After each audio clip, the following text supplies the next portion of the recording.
آپ مجھے بتائیں ملت مسلمہ قرآن پر پہلے ایمان لائے یا رسول پر؟ ایمان پہلے کس پر لائے؟ ایمان رسول پر پہلے لائے نا. پہلے رسول کو رسول مانا, صادق مانا, امین مانا, سچا مانا, تب اس نے جو کچھ کہا اسے آپ نے قرآن مانا. آپ کی حیثیت تو یہ ہے کہ نہ آپ نے جبریل کو آتے ہوئے دیکھا, نہ فرشتے کو جاتے ہوئے دیکھا, نہ وحی کو آتے ہوئے دیکھا. کسی صاحب عقل نے آپ سے آج تک پوچھا کہ بھائی اگر جبریل پہلی مرتبہ آیا تھا تو پھر وہ آپ کے سامنے تو نہیں آیا تھا؟ پیغمبر مکے کی زمین میں تو نہیں تھے, مکے کے کسی گھر میں تو نہیں تھے. پیغمبر تو مکے کی ایسی پہاڑی پر تھے جو زمین سے 3000 فٹ کی بلندی پر تھی, وہاں جا کر عبادت کیا کرتے تھے. آپ ہی نے لکھا ہے, آپ ہی نے تو لکھا ہے کہ مکے کی ایک پہاڑی پر جا کر پیغمبر عبادت کیا کرتے تھے. اس پہاڑی کو ہم دیکھ کر آئے ہیں, 3000 فٹ کی بلندی پر وہ غار ہے جہاں میرا رسول جا کر عبادت کیا کرتا تھا. بھئی عبادت کہاں کیا کرتے تھے؟ جب 40 برس کے بعد نبی بنے تو عبادت کس کی کرتے تھے؟ توجہ توجہ توجہ, یا علی یا علی, صلوات دے دینا محمد آل محمد. ذرا دیکھیں نا ذات تو بھائی کس کی عبادت کیا کرتے تھے, کیا پڑھا کرتے تھے؟ اور اگر خود کچھ اور پڑھتے تھے, ہم سے کہا الحمدللہ رب العالمین پڑھو. اللہ جانے یہ جملہ آپ غور فرمائیں گے یا نہیں. خود کچھ اور پڑھا کرتے تھے نماز میں, اور سارے مسلمانوں سے کہا کہ الحمدللہ رب العالمین کے بغیر کسی کی نماز ہی نہیں ہوتی. تو کیا رسول کے قانون بدلتے رہتے ہیں؟ آپ کو پتا کیسے چلا؟ یہ عبادت جو پیغمبر کیا کرتے تھے, کئی رات عبادت میں مصروف رہا کرتے تھے.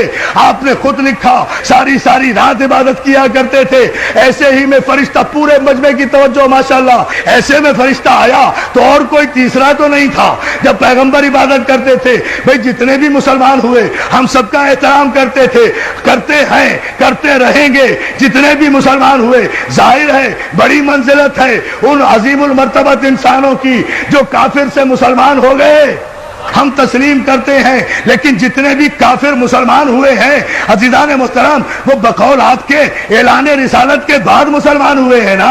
اعلان رسالت سے پہلے تو کوئی مسلمان نہیں تھا. جب مسلمان نہیں تھا تو کوئی راوی بھی نہیں تھا, کوئی روایت بھی نہیں تھی, کوئی حدیث بھی نہیں تھی, کوئی محدث بھی نہیں تھا, غار میں کوئی موقع کا گواہ بھی نہیں تھا. یا جبریل تھا, یا رسول تھا, یا پہلی آیت تھی. اب آپ نے لکھ دیا کہ یوں فرشتہ آیا, یوں اقرا کہا, یوں رسول نے کہا, میں نہیں جانتا, یوں جبریل نے بھیجا, یوں دبایا, یوں رسول کو پسینہ آیا. توجہ توجہ توجہ, حیدری.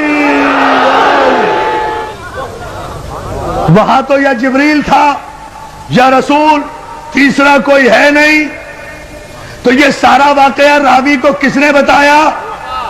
جبریل نے. یہی تو فرق ہے امتی میں اور رسول میں, کہ بشر پر اگر فرشتہ نازل ہو جائے تو سانس بھی نہیں لینے دیتا. توجہ توجہ توجہ توجہ, درس دیکھے نا, زمین پر آنے کی مہلت بھی نہیں دیتا. توجہ ہے نا عزیزان محترم؟ زمین پر ہو تو آسمان پہ جانے کی نوبت نہیں دیتا, آسمان میں ہو تو زمین پر آنے کی نوبت نہیں دیتا. اور میرا رسول وہ ہے کہ جس پر 23 برس میں 23,000 مرتبہ فرشتہ نازل ہوا. سلام کرو ثبات قلب معصوم کو کہ جس کے قلب میں نہ جنبش ہوئی, نہ لغزش ہوئی, نہ حرکت ہوئی. اس لیے کہ فرشتہ جو ہے وہ بھی تو معصوم ہے نا, کہ اس وقت غار میں کوئی نہیں تھا رسول کے علاوہ اور جبریل کے علاوہ, اور پیغمبر غار سے اتر. پورے مجمع کی توجہ, پیغمبر غار سے اترنے کے بعد نہ کسی محلے میں گئے, نہ کسی دوست کے پاس گئے, نہ کسی بت پرست کے پاس گئے, نہ کسی کافر کے پاس گئے, نہ کسی مشرک کے پاس گئے. پیغمبر سیدھے, آپ نے لکھا ہر سیرت کی کتاب میں, ابن حشام سے لے کر شبلی نعمانی تک ہر ایک کی کتاب اٹھا کر دیکھے, سب نے لکھا کہ پیغمبر سیدھے جناب خدیجۃ الکبریٰ کے پاس گئے ہیں, فاطمہ کی ماں کے پاس گئے ہیں. سارا واقعہ انہیں بتایا ہے کہ پہلی آیت کی شان نزول کیا تھی، تو میں یہ نہیں دیکھوں گا کہ راوی کیا کہہ رہا ہے، اس سے احترام رسول مجروح ہوتا ہے۔ مجھے تو یہ بتاؤ کہ خدیجۃ الکبریٰ نے کیا کہا، جو ہے بھائی، جو واقعہ بھی ہوا ہے پہلی وحی کے موقع پر، اس کا گواہ کوئی نہیں، لیکن جناب خدیجۃ الکبریٰ وہ ام المومنین بیوی ہے کہ ساری کائنات کی خواتین میں جنہیں یہ شرف حاصل ہے کہ جنہوں نے سب سے پہلے لب رسالت کو وحی کے مطابق جنبش کرتے ہوئے دیکھا اور اس کی تصدیق کی۔ ہائے ہائے ہائے، جناب خدیجۃ الکبریٰ وہ خاتون ہیں کہ جنہوں نے اس وقت تصدیق رسالت کی جب کوئی تصدیق کرنے والا نہیں تھا۔ تو اس پہلی آیت کی راویہ یا تو خدیجۃ الکبریٰ ہوں گی، یا ابو طالب ہوں گے، یا جبریل، یا رسول۔ ان چاروں میں سے مجھے بتاؤ کس نے روایت کی کہ جبریل نے جب اقرا کہا تو پیغمبر نے کہا میں پڑھا لکھا نہیں ہوں؟ کمال ہے۔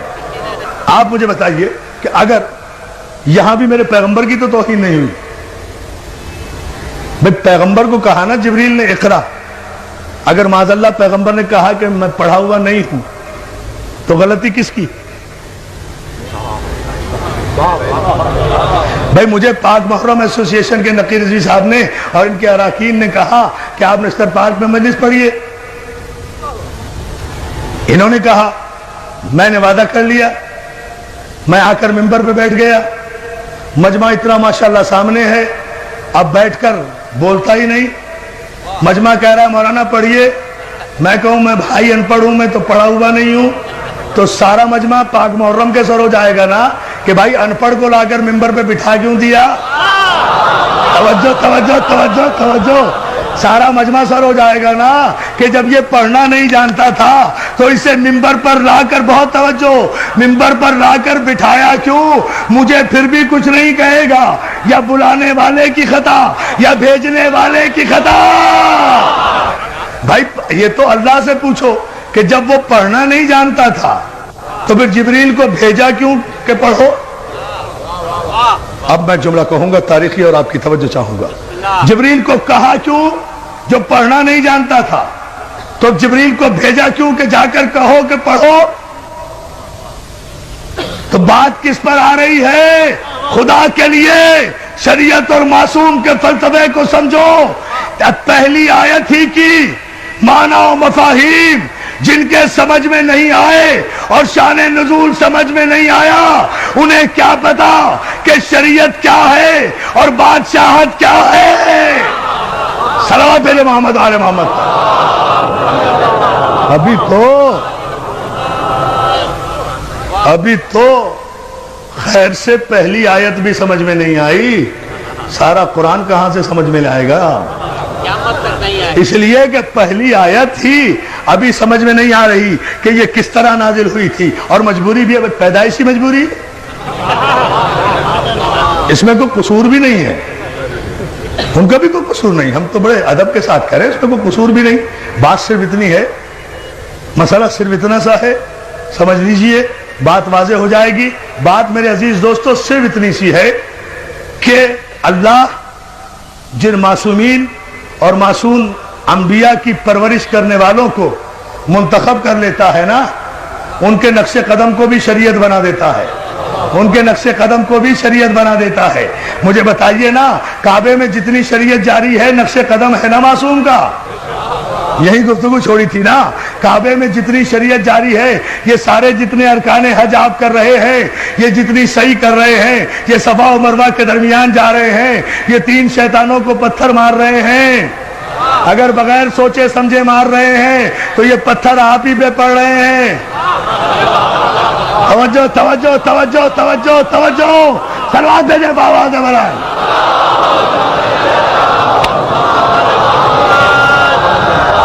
اگر فلسفہ حج سے آگاہ ہی نہیں، یہ سب کچھ کیوں کر رہے ہیں؟ کیوں؟ کچھ ابراہیم نے ایسا کیا، کچھ اسماعیل نے کیا، کچھ اسماعیل کی ماں نے عمل کیا۔ خدا نے باپ کے عمل کو بھی شریعت بنایا، بیٹے کے عمل کو بھی شریعت بنایا، معصوم نبی کی ماں کے عمل کو بھی شریعت بنایا۔ اور شریعت میں کسی کو چونو چرا کی گنجائش نہیں ہوتی، شریعت کی اپنی مرضی، معصوم کی اپنی مرضی۔ کعبے میں جاتے ہو، حجر اسود کو چومتے ہو نا، پتھر وہ بھی ہے، پتھر وہ بھی تھے جو کعبے میں رکھے ہوئے تھے، اگر ان پتھروں کو پوجا تو کافر ہو جاؤ گے، اسے نہ چوما تو کافر ہو جاؤ گے۔ لاؤ شریعت کا استعمال، بولو شریعت پر کو توجہ ہے میرے دوستو۔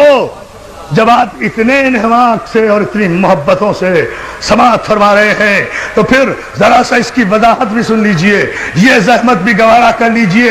عزیزان محترم، جتنے پتھر تھے، پتھر کے خدا بنا کے رکھے تھے، سب کو نکال دیا گیا، اس کو لگایا گیا۔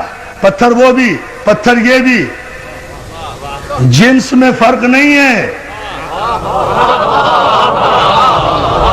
اب ذرا سا علمی مرحلہ ہے، اسے تو سمجھ لیں، آپ تھوڑا سا غور کریں، نتیجہ سامنے آئے گا۔ جنس میں فرق نہیں ہے، ایک کو ہٹا دیا گیا، ایک کو لگا دیا گیا، 360 کو ہٹا دیا گیا، ایک کو لگا دیا گیا۔ چلیے بات باتیں کر دوں، ٹھیک ہے نا؟ ایک کو لگایا گیا، اس کے ان کے آگے سر جھکایا تو مشرک ہو جاؤ، اسے نہ چوما تو ارکان حج مکمل نہیں ہوتے۔ یہاں تک ارکان حج میں شامل ہے کہ اگر بھیڑ اور رش کی وجہ سے حجر اسود تک نہ پہنچ سکو تو دور ہی سے اپنی ہتھیلی حجر اسود کی طرف کر کے اپنی ہتھیلی کو چوم لو، حجر اسود چومنے کا ثواب ہوگا۔ تو مولانا رش کی وجہ سے حجر اسود تک نہیں پہنچ سکے نا، اصل تک نہیں پہنچ سکے تو ہتھیلی یا انگلی کا اشارہ کر کے چوم لیا نا، وہی ثواب ہوا۔ تو اور ہم کیا کرتے ہیں؟ ہم بھی تو مجلس کے بعد اگر کربلا نہیں پہنچ سکتے تو انگلی کے اشارے سے السلام علیکم یا علی یا علی یا علی، تیرے محمد آل محمد پر عجیب فلسفہ کہہ گیا ہوں، ایک عجیب رخ سے اتنی احتیاط، پوری توجہ آپ کی چاہوں گا۔ عزیزان محترم، مولا آپ کو سلامت رکھے۔ اس مسئلے پر آپ غور کریں، یہ تو سارے مسلمانوں کا متفقہ مسئلہ ہے نا، حجر اسود کو چومنا۔ کیوں؟ وجہ صرف یہ ہے، کوئی وجہ نہیں ہے اس پتھر میں، کوئی پھول نہیں لگے ہوئے، کوئی یہ ڈائمنڈ نہیں ہے، کوئی ہیرا نہیں ہے، مگر 1 کروڑ تاج محل قربان حجر اسود پر۔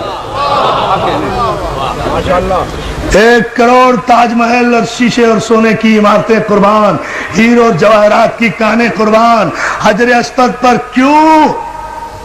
خدا کے لیے پورا مجمع توجہ کرے، اس لیے کہ میں اپنی تقریر پر اب توجہ نہیں دلوا رہا، میں قیامت کے شعر پر آپ کو متوجہ کر رہا ہوں جو بر وقت مولا کی مدد سے مجھے یاد آیا۔ عزیزان محترم، کوئی وجہ نہیں ہے، وجہ صرف یہ ہے، اب سمجھ لیں آپ، شریعت بھی سمجھ میں آ جائے گی، معصوم بھی سمجھ میں آ جائے گا۔ علی نے توڑ کر بت، کوئی دلیل نہیں ملتی، یہ شریعت میں شامل کیسے ہو گیا؟ علی نے توڑ کر بت حجر اسود کو دیا بوسا۔ ٹھہرو بیٹا، ٹھہرو نہیں، علی نے توڑ کر بت حجر اسود کو دیا بوسا، کہیں بگڑی کہیں پر بن گئی تقدیر پتھر کی، یا علی